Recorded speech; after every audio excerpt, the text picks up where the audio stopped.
Our next panel will explore the coup, impeachment hyped slimes, and Nancy's schemes. Please welcome Vince Coglianese, Charlie Hurt, and Congressman John Ratcliffe.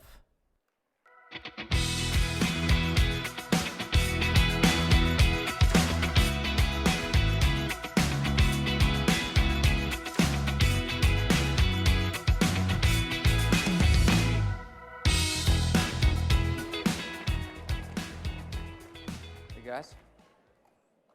Good morning. Morning, CPAC. All right, ready for a good conversation. We are going to talk the coup, impeachment, Ukraine, all of it. So let's get into it. I want to start with Congressman Ratcliffe. First of all, thank you for doing this today. You bet. Glad to be here. Great opportunity. Good to see everybody. I mean, you want to talk about a guy who's at a front seat to all this. House Intel Committee. He's got to work with Adam Schiff every day. Yeah, oh, I hear you. I hear you. Do you ever boo Adam Schiff when you see him? This is national TV, right? Yeah, I think so. Let me start on the issue of impeachment.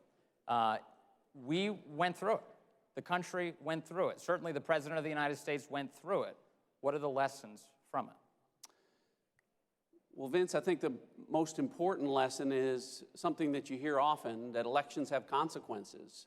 What we saw for the first 2 years of the Trump presidency was that Democrats talked about wanting to impeach the president and their intent to do that, but the 2018 election that gave them control of the House gave them the opportunity to act for the first time, and very clearly, as you point out, the nation watched that. And I think that, you know, one of the things, as people look at this impeachment and why we say it was unprecedented and unlike anything that's ever happened in our country, I think the most telling thing is when you look at the Nixon impeachment, the formal impeachment inquiry itself lasted 168 days, and from the very first day until the very last day, President Nixon's lawyers had the ability to assess evidence, to review evidence, to call witnesses, to cross-examine witnesses. The same was true with respect to President Clinton. From the very first day until the very last day, his lawyers were allowed to do all of those same things. What's unique about this is that the Trump impeachment inquiry lasted 78 days, and for the first 71 days, President Trump's lawyers were forbidden from participating, from seeing evidence, reviewing evidence, assessing evidence, calling witnesses, cross-examining witnesses, a complete deprivation of due process that has never happened before. And as you know, in a system of American jurisprudence where no matter what kind of trial it is, someone that's accused should have the ability to confront their accusers and to present their case and to defend themselves. And this president was deprived of that throughout. And it just lowered the bar for what we're going to see in this country down the road. I don't think you can put the genie back in the bottle. And unfortunately, we're going to see the impeachment resurface down the road, and people are going to say, well, look what happened during the Trump administration. Yeah, I mean, this thing is obviously rushed, you know, and they even had the opportunity, if they wanted to, despite how unfair the arrangement was in terms of the president's defense, to send subpoenas to people within Trump's orbit. They didn't do that. One of the few times that they did try it with Charlie Kupperman, who worked for John Bolton, he goes to court, right? Kupperman goes to court and says, well, wait a second, I want to know what my privileges are here. And Adam Schiff immediately withdraws the subpoena and said, no, that's all right, I don't need you to testify. That is a bizarre arrangement for a guy who's trying to get to the bottom of the information. Oh yeah, you know, it was obviously a charade from the beginning, and the entire time, this entire process always said more about Nancy Pelosi's job than it ever said about Donald Trump's job. This was all about Nancy Pelosi getting in front of the circus because she had completely lost control of the caucus. And my concern as somebody who is who's conservative, not a Republican, is that we need a positive, strong, intelligent opposition party. That tension is very good. We don't have that right now. We have lunatics in charge of the Democratic Party.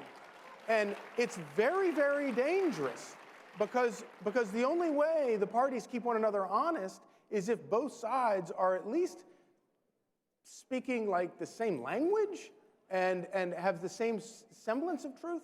But the other thing that the congressman just said that I think is so important about elections have consequences, that's true about 2018, and it's true about 2020, and it's true about 2022, because you're right, the genie is out of the bottle. But it's not just for 10 years down the road. The genie's out of the bottle for 2 years down the road. If President Trump wins re-election and then Democrats manage to win the Senate, he will get impeached again. And I suspect there will be I don't think they'll have enough to remove him, but there could easily be a swell of Republicans who decide to bail out during a lame duck part of his presidency. And so, you look at Bernie Sanders and you think, oh, this guy is whatever. You can't crazy Bernie. You can't take it for granted. And the most important thing, or it's not the most important thing, but just as important as President Trump's election are these House races and Senate races beneath him. Those are the ones you've got to be most careful about. So the impeachment, the issue that they chose to go after President Trump on involved questions about the arrangement between Hunter Biden, Burisma, the Ukrainian energy firm for which he was serving on the board of, the amount of money that was being paid to him, the influence that he was wielding within the State Department in order to ease pressure in terms of investigations on Burisma, a whole giant ball of wax in terms of questions about corruption, casual corruption in Washington, D.C. Are those questions still legitimate, and will Congress pursue them? Well, everything that you just related, Vince, is relevant, but the Democrats throughout that process, what you heard them say is, no, it's completely irrelevant. That has nothing to do with this impeachment. There was a quid pro quo, and everyone saw a video of the quid pro quo, and it was Joe Biden and shaking down the Ukrainians and ordering the firing of the prosecutor general, investigating the company that his son was a board member on, or lose $1 billion. Right. So the idea, one thing as we went through that process that you didn't see, you heard Democrats say, that's irrelevant. Don't look behind that curtain. That has nothing to do with what President Trump did. But no one defended what Hunter Biden and his role was during that period of time. No one said, gosh, at the same moment that the Ukrainians thought that Hunter Biden was the one person on the planet that could provide expertise about Ukrainian energy, was the same Hunter Biden that the Chinese thought was the person who ought to manage $1.5 billion of financial assets. They didn't talk about that. The only one defending Hunter Biden throughout the process was Joe Biden. So, very clearly, the idea that there was not a prima facie case of corruption for the unitary executive, the head of the executive branch, Donald Trump, to raise questions about was ludicrous. It was entirely appropriate for him to raise those questions and for that to be the basis of a conversation with the president of Ukraine before agreeing to spend your money, American taxpayer money, to support President Zelensky and the Ukrainian people. But the frame, Charlie, was that because Joe Biden may be the nominee of the Democratic Party, that somehow absolves his family from ever getting any sort of scrutiny from the judicial system. How does that work, do you think? It didn't work for President Trump, certainly. No. It didn't matter, and they were willing to make up stuff in order to investigate him at the height of it. And to me, from the beginning, before we knew any of the details about Russia and all this stuff, the hookers in Moscow, all this stuff. The most astonishing thing as somebody who just wants America to remain vibrant, free, and safe is the idea that you would have a sitting administration investigate a political opponent at the height of a presidential election and actually use that investigation to punish political opponents. That's the kind of stuff that happens in Russia. That's the kind of stuff that happens in Venezuela.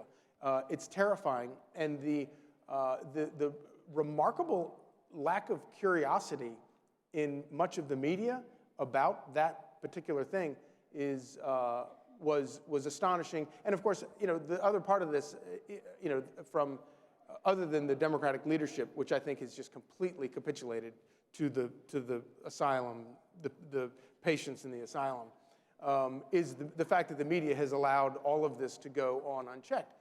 And because half of the country is watching MSNBC and CNN, they're being lied to every day, not only by the media, but also by party leaders. And many of these people are perfectly legitimate people to have, to have legitimate questions about Donald Trump or don't like him for legitimate reasons, but they're being completely misserved by these people who are lying to them. The problem is that, so they go out to impeach Donald Trump, they wind up impeaching Joe Biden, but all of these Democrats, they still don't know about Hunter Biden and Burisma. And so here we have South Carolina coming up in 2 days.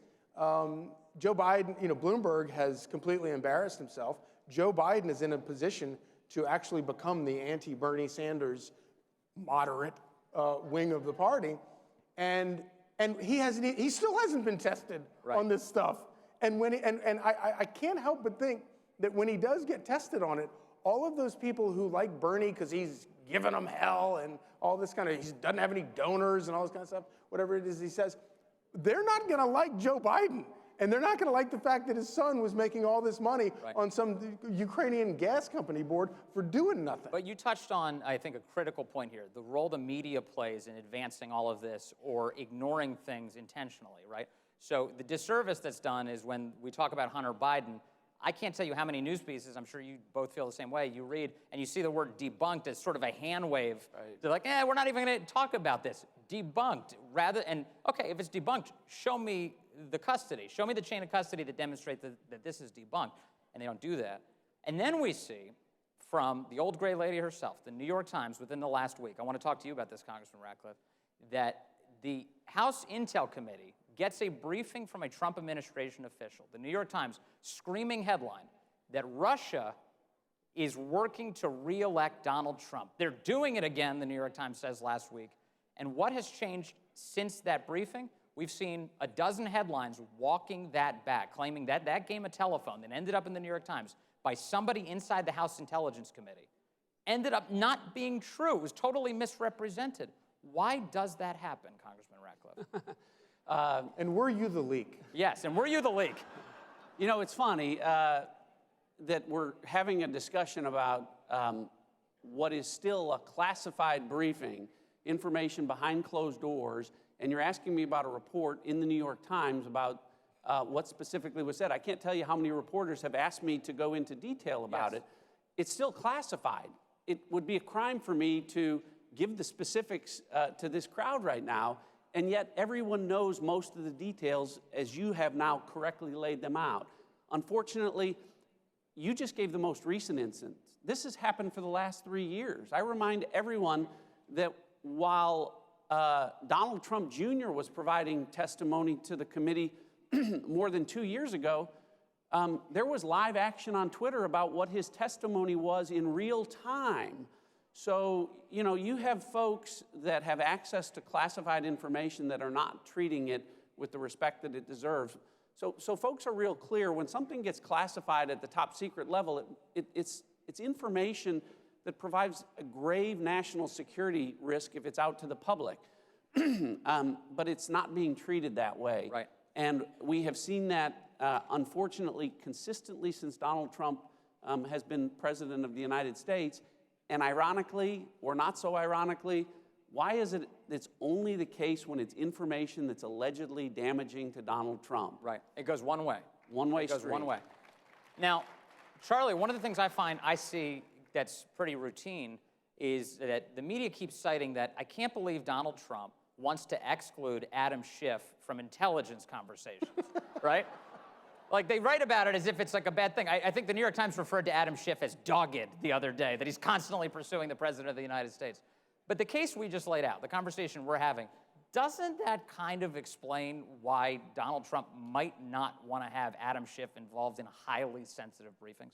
Yeah, and especially if you take this stuff seriously, like take the Russia investigation seriously, or take the corruption in Ukraine seriously. If you take it seriously, then you need to take it seriously.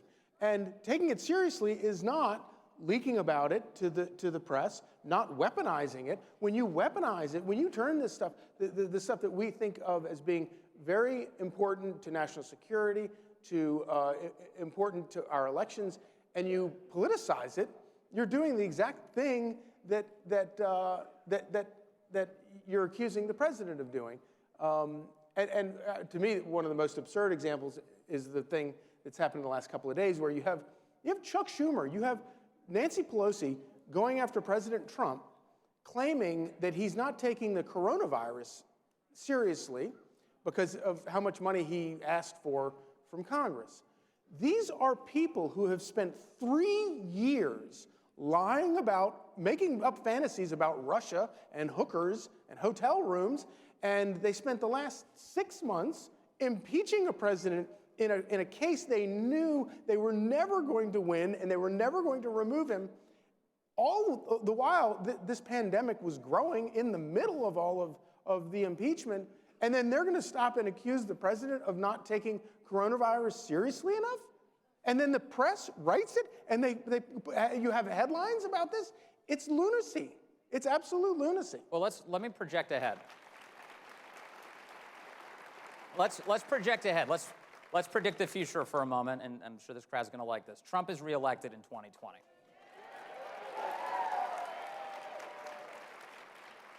Do Democrats learn a lesson from that, Congressman Ratcliffe, or do they double down on their efforts to go after him? I think they double down. I think everyone would probably agree with that.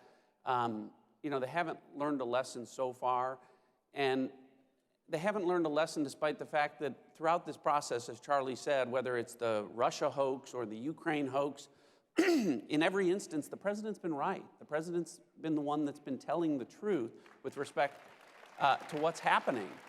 I look at something like the Steele dossier. From the beginning, many of us that had access to the FISA applications yes. and the issue of everything that was going on there raised questions and concerns about that. We were called conspiracy theorists. Right. Now what you have is everyone from last week, the FBI director, the week before that, the FISA court itself, before that, the Department of Justice acknowledging there was illegal surveillance, that a counterintelligence investigation against first candidate Trump, but then the sitting president of the United States was continued illegally.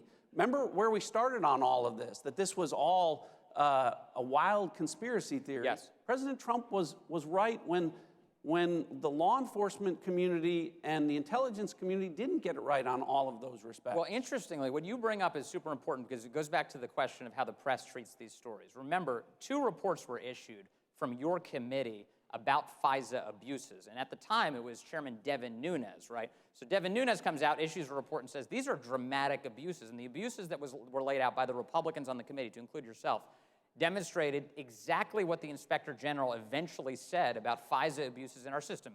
And for those who don't know, this is the illegal surveillance of American citizens being done by the government without pretext. Happened to Carter Page. He was dogged by it just by being associated with Donald Trump. Then the press sided with the Adam Schiff interpretation of events, which was that there were no abuses. And when it finally came out from the Inspector General, Charlie, how much did we hear that Devin Nunes was vindicated? Oh, obviously 0. But here's the larger picture here that is so disturbing to me is that the Democratic Party used to be filled with classical liberals who are suspicious of government, suspicious of authority. This is the kind of thing that would drive them crazy. The idea that you would have a federal government issuing phony warrants based on phony information to go after private citizens. This is terrifying to a classical liberal. They've all left the party. The classical liberals that we grew up admiring, even if we didn't necessarily agree with them on everything, they hated communism, for example. They hated socialism, for example.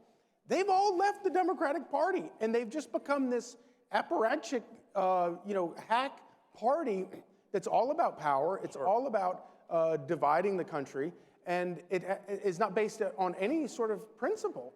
And it's a terrible, terrible malaise on the country. Yes, and those people, to their credit, you think about the Patriot Act and the important tools that were pushed into power after 9/11 for the government to do this type of surveillance.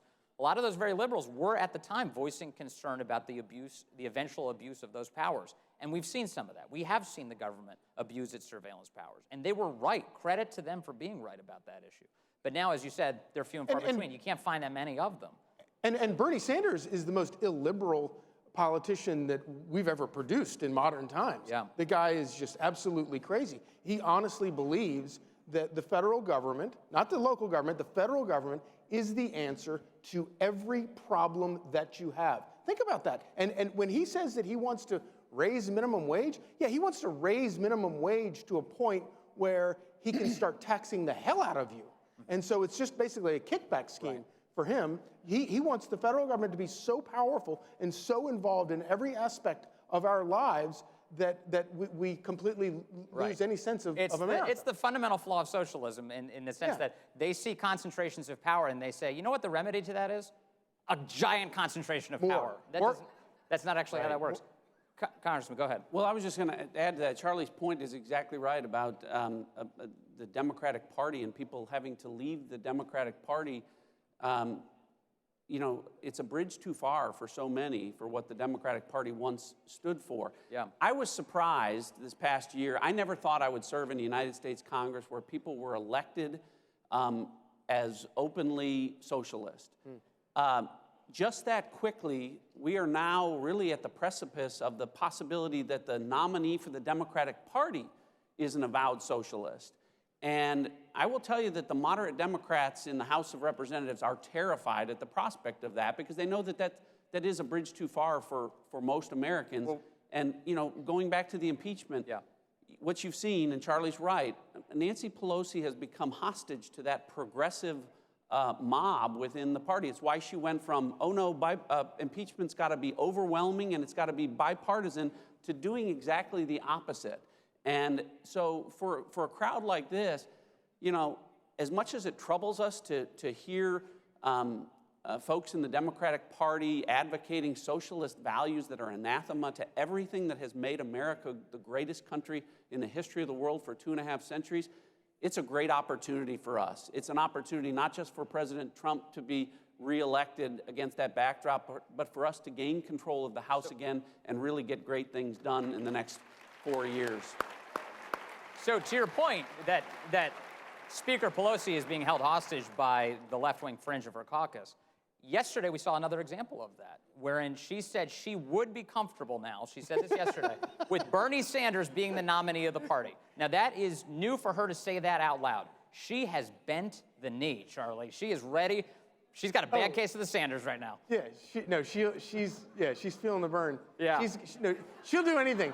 Nancy Pelosi literally will do absolutely. I used to think she was a brilliant tactician in the House. She's a brilliant tactician at keeping herself in power, and that's the only thing that matters. But I think that Congressman is exactly right, that this is going to be, it's a great opportunity and it's a great debate. And I cannot, when I think about that State of the Union address that President Trump gave 2 weeks ago, was the finest State of the Union address I've ever seen. I've never seen a politician who is more capable of telling the vivid story about his record and a more vivid, compelling story about his vision than President Trump. And I realize he's very unorthodox and he does things kind of in a weird way sometimes, but I've never seen a politician better at that. And if I were to send somebody into the arena to make the argument for America and for freedom and against socialism, I cannot think of a greater combatant than President Trump. Okay. Congressman Ratcliffe, before we leave here, I do want to ask you about something important regarding those surveillance abuses that we were talking about just moments ago. The way that those abuses were carried out against Carter Page was through something called the FISA court, the Foreign Intelligence Surveillance Act court. They were able to get a warrant to surveil him without his knowledge, and they, of course, cooked up a pretext to do it. Next month, that court is coming up for reauthorization by the Congress. Congress gets a chance to say, no, we will not reauthorize the existence of this court, or we will, or we'll modify it. What do you think is going to happen? Well, the complicating thing there, Vince, is that Democrats aren't approaching it from a straight standpoint. They don't want to acknowledge that this was initiated in a Democratic administration with Democratic officials.